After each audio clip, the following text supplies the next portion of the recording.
Maipú es conocido mundialmente por la calidad de sus vinos, pero también por su gente.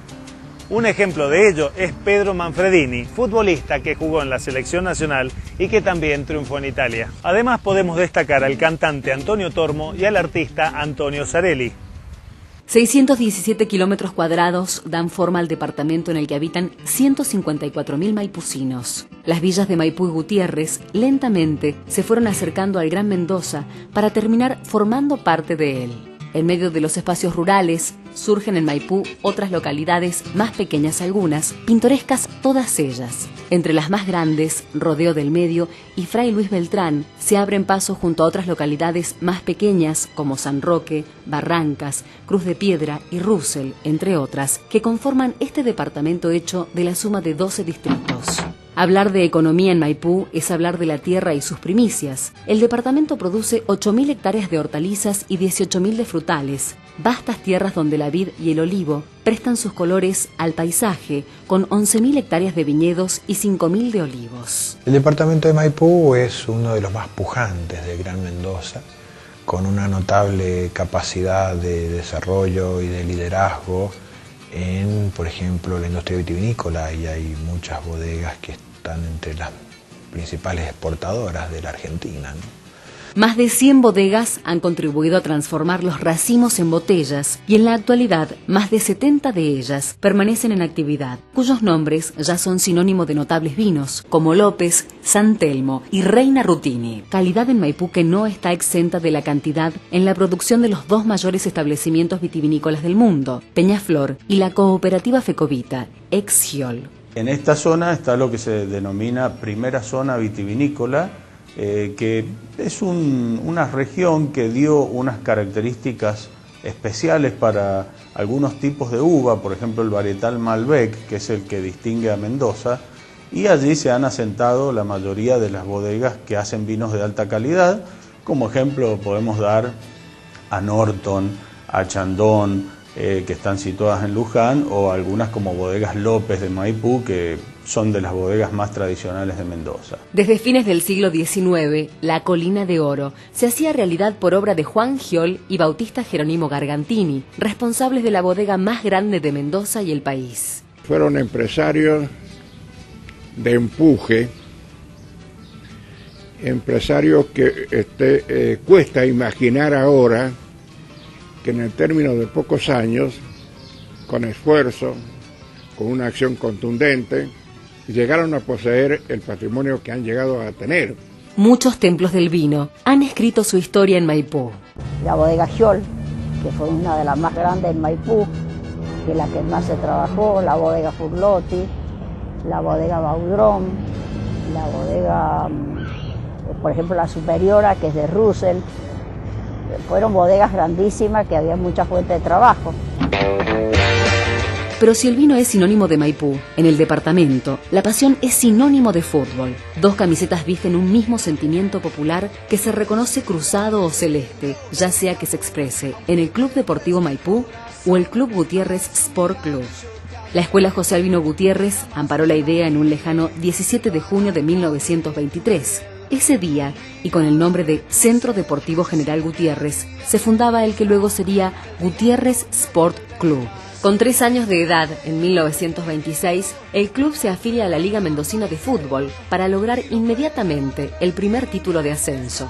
En la casa de Roberto Meyer eran habituales las conversaciones de motores. Sin embargo, allí se pondría en marcha una idea. Una verdadera cruzada. El 13 de agosto de 1912, en esa casa del mecánico alemán, se encontraba un grupo de jóvenes que ya soñaba con el pie al ras del potrero. Ese día, y en esa casa, el sueño empezaba a llamarse Sportivo Maipú. El Deportivo Maipú comienza la gran trascendencia en los años 50, es campeón en 1953, 1958 con Raimundo Momo Orsi, produce jugadores delanteros notables como Pedro Manfredini y Roque Alberto Abayay.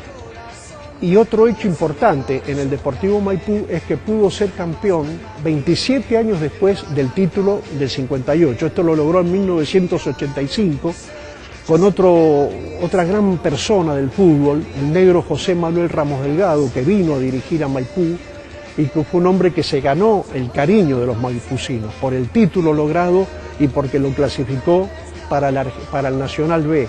Maipú jugó 6 temporadas en el Nacional B, pero nunca pudo lograr el ascenso. El artista Antonio Sarelli es uno de los maipucinos destacados, junto con el cantante Antonio Tormo. Nace en los edificios de la bodega Giol, que tenía casa para sus empleados. Ahí nace él, su padre era tonelero. Siendo niño aún, una temporada viaja a San Juan. En San Juan aprende el oficio de tonelero, regresa a la bodega Giol y desarrolla ese oficio. Pero a su vez se dedica a estudiar y muchas horas a la música. Diríamos que cuando él debuta en Maipú, Maipú lo consagra y ya es su consagración definitiva. Después él va a Buenos Aires, en Buenos Aires conoce a Buenaventura Luna y con Buenaventura Luna forman un conjunto legendario que mucho aportó a la música popular, que es la Tropilla de Huachipampa. Y dice que todo el país amanecía con el aporte de las canciones de don Antonio Tormo, que eran alegres, auténticas y tremendamente sinceras. Y eso hace que fuera reconocido y querido aún por sectores más elitistas que no aceptaban mucho la cultura popular, pero reconocen en él a alguien que puso música a su infancia. Maipú también da a la cultura de Mendoza a un gran pintor, que es el maestro Antonio Sarelli. Sarelli también con una infancia difícil, pero a la vez se forma en la Academia Provincial de Bellas Artes, que fue un polo cultural que albergó y contuvo y dio como resultado grandes maestros de la pintura a Mendoza, y él se forma ahí, es formador de otra cantidad de generaciones, ha trascendido, sus obras están en los museos y colecciones privadas del país y del extranjero. Incluso una de sus obras está colgada en el Vaticano. Vestir la camiseta de Maipú ya era todo un logro, pero otros colores esperaban vestir el torso de Pedro Waldemar Manfredini, hombre del departamento desde el 7 de agosto de 1935. Manfredini era panadero, hacía reparto de pan y cuando terminaba su trabajo se iba a los entrenamientos del Deportivo Maipú, dejaba la bicicleta junto a la tela y miraba las prácticas, hasta que un día Mumo Orsi, que en 1953 era el director técnico de Maipú, lo invitó a participar de un entrenamiento. La primer pelota que tocó Manfredini en una práctica fue gol. Sus actuaciones trascendieron la provincia y muy pronto dos grandes de la Argentina como Racing y River habían puesto sus ojos en este cruzado. Finalmente su futuro será académico y los goles de Manfredini tendrán los colores celeste y blanco. Ahí va Manfredini en el año 1958 y triunfa de una manera rotunda. Ese año Racing es campeón y es transferido al fútbol italiano, a la Roma, al año siguiente, en 1959, en 9 millones de pesos. Vale recordar que Sívori, que era jugador de River, había ido a la Juventus en 10 millones. De esa plata de esa época, por supuesto. Jugó en la Roma de Italia, donde es ídolo, jugó en el Brescia, hizo casi 180 goles en el fútbol italiano en la Roma en 6 años.